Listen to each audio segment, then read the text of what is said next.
মেহের শুধু অসহায় দৃষ্টিতে তাকিয়ে মেঘকে দেখছে। ইচ্ছে করছে নিজের হাতে নিজের গলাটা টিপে দিতে। কেন যে রাগের মাথায় মেঘকে ওই কথাগুলো বলতে গেল। মেঘ হাতের উল্টো পিঠ দিয়ে চোখ থেকে গালে গড়িয়ে পড়া পানিটুকু মুছে বলল, আমি হাজার চেষ্টা করেও ওই 15 দিনের কথা ভুলতে পারিনি। ওই 15টা দিনের এক একটা দিন আমি নরক যন্ত্রণা ভোগ করেছি। ঠিক মতো খাইনি, ঘুমাইনি, সারাক্ষণ শুধু কেঁদেছি। তোর মনে আছে বিয়েটা ভেঙে যাওয়ার পর তুই একদিন আমাকে অনেক জোর করে মন ভালো করার জন্য বাইরে নিয়ে গিয়েছিলি। সেদিন লোকজনেরা আমাকে কি বলে অপমান করেছিল।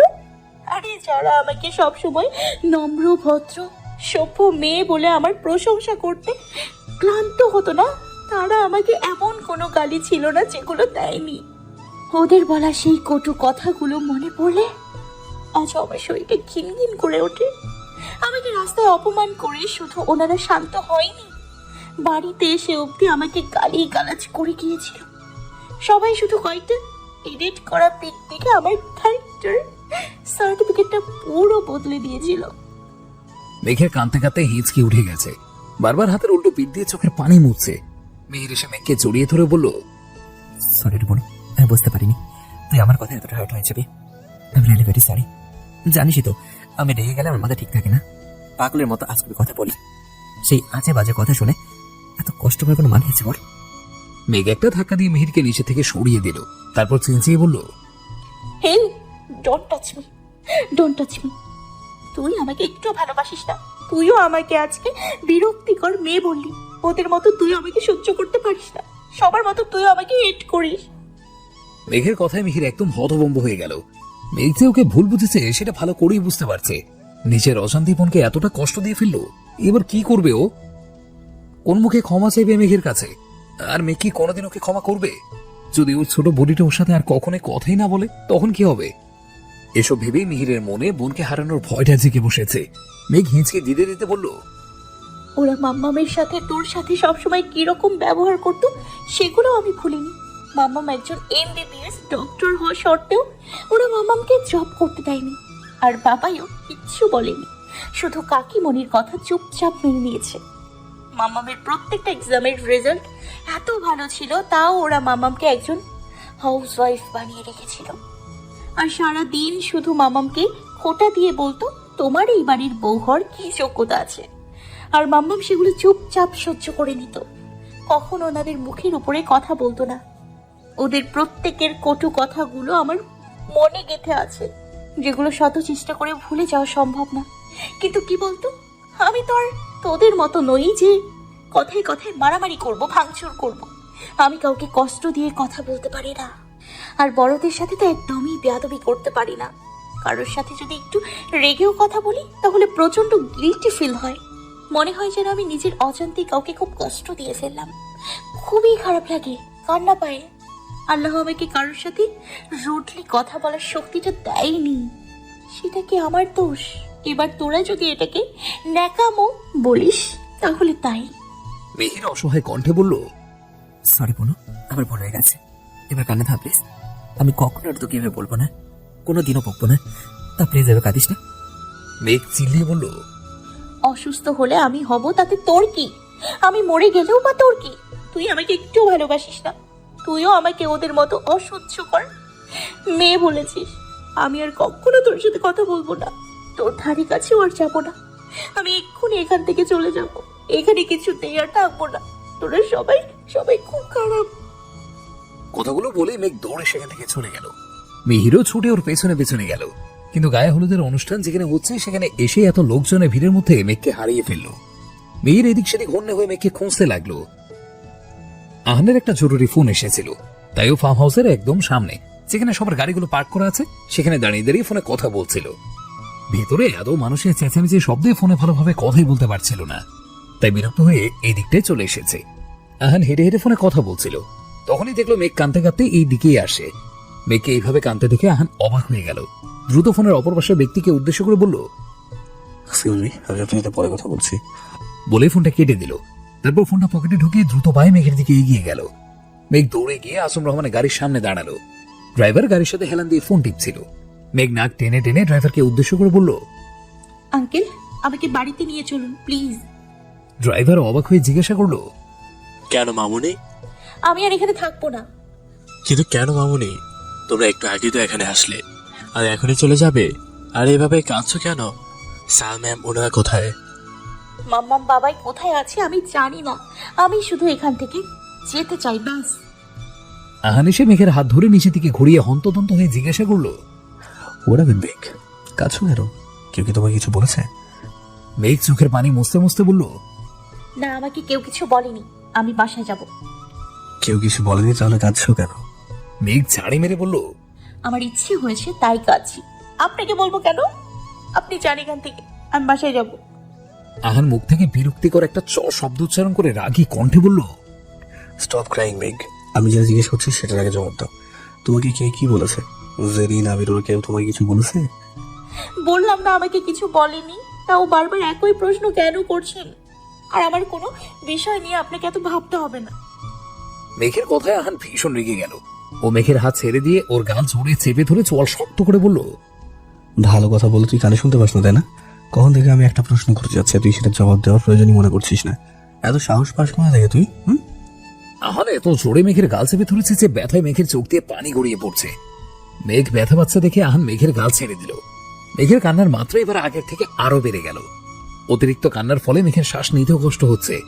ও হাত দিয়ে নিজের মুখ চেপে ধরে কান্না আটকানোর চেষ্টা করছে। মেঘকে এইভাবে কাঁদতে দেখে আহান অস্থির হয়ে গেল। মেঘের কাছে গিয়ে ওকে শক্ত করে জড়িয়ে ধরে বলল, ইটস ওকে, তোমাকে কিছু বলতে হবে না, কান্না থামাও প্লিজ। মেঘ এক হাত আহানের পিঠে দিয়ে ওর শার্ট আঁকড়ে ধরে বলল, আমি এখানে থাকবো না প্লিজ, আমার দম বন্ধ হয়ে আসছে, আমাকে এখান থেকে নিয়ে চলুন প্লিজ। এখানে আর এক মুহূর্ত থাকলে আমি মরেই যাব। আহান মেঘের মাথায় হাত বুলিয়ে দিতে দিতে বলল, মেঘপুরি, কান্না থামাও প্লিজ। আমরা এক্ষুনি এখান থেকে চলে যাবো, আর এক মুহূর্ত এখানে থাকবো না। তুমি যা চাইছো তাই হবে। প্লিজ স্টপ ক্রাইং, নাহলে তুমি অসুস্থ হয়ে পড়বে। আহান কান খাড়া করে শোনার চেষ্টা করছে মেঘ ঠিক কি বলছে।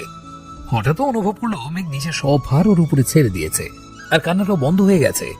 আহান ভালো করে মেঘের দিকে তাকাতে দেখলো মেঘ অজ্ঞান হয়ে গেছে। আহান মনে মনে বলল, যে ভয়টা পাচ্ছিলাম সেটাই হলো। ও মেঘকে বাঁচা গলা করে তুলে নিল।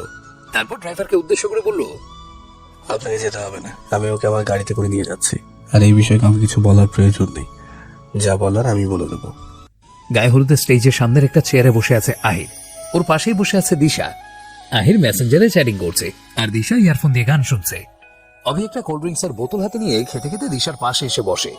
এক টানে দিশার কান থেকে ইয়ারফোনটা খুলে দিল। তারপর দিশাকে উদ্দেশ্য করে বলল, কি হলো মিস দিশা? হলুদের অনুষ্ঠানে এসে পাত্রের গায়ে হলুদ না ছুঁয়ে এখানে এভাবে বসে গান শুনছেন, গায়ে হলুদ ছোঁয়াবেন কখন?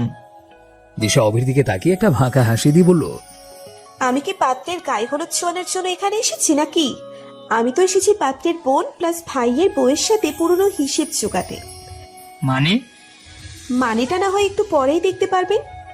দিশার কথা শুনে অভি বেশ অবাক হলো। মনে মনে বলল, এইটুকু পুচকে একটা মেয়ে, তার আবার এত অ্যাটিটিউড, আল্লাহ জানে এই মেয়ে আবার কি করতে চলেছে। পাশ থেকে আহির বলল, দিশা বেবি, যা কাজে লেগে পড়, শুভ কাজে দেরি করে লাভ নেই। ও কি ব্রো? বলেই দিশা চেয়ার থেকে উঠে সোজা স্টেজের দিকে চলে গেল। সেখানে অনেকেই আছে। কেউ বরের সাথে বিভিন্ন পোজে পিক তুলছে, কেউ বরকে মিষ্টি খাওয়াচ্ছে, কেউ বা আবার হলুদ ছোঁয়াচ্ছে। স্টেজের একপাশে বসে ডিজেরা গান বাজাচ্ছে। দিশা ওদের কাছে এসে ওদেরকে গান বন্ধ করতে বলল। তারপর ওদের কাছ থেকে একটা মাইক নিয়ে স্টেজের সামনে গিয়ে দাঁড়ালো আর বলল, অ্যাটেনশন প্লিজ গাইস, আমি একটা জরুরি অ্যানাউন্সমেন্ট করতে চাই। দিশার কথায় সবাই বেশ আগ্রহ নিয়ে ওর দিকে তাকালো। দিশা মাইক হাতে নিয়ে একটু সামনে এগিয়ে গিয়ে জেরিনের সামনে দাঁড়ালো। তারপর ওর হাত ধরে টেনে স্টেজে নিয়ে আসলো। ঠোঁটে রহস্যসূচক একটা হাসি ফুটিয়ে বলল, আমি আর জেরিন খুব একসময় খুব ভালো বন্ধু ছিলাম। কিছু বছর আগে কোনো একটি কারণের জন্য আমি ঢাকায় চলে আসি। তারপর ওর সাথে আমার আর যোগাযোগ করা হয়ে ওঠেনি।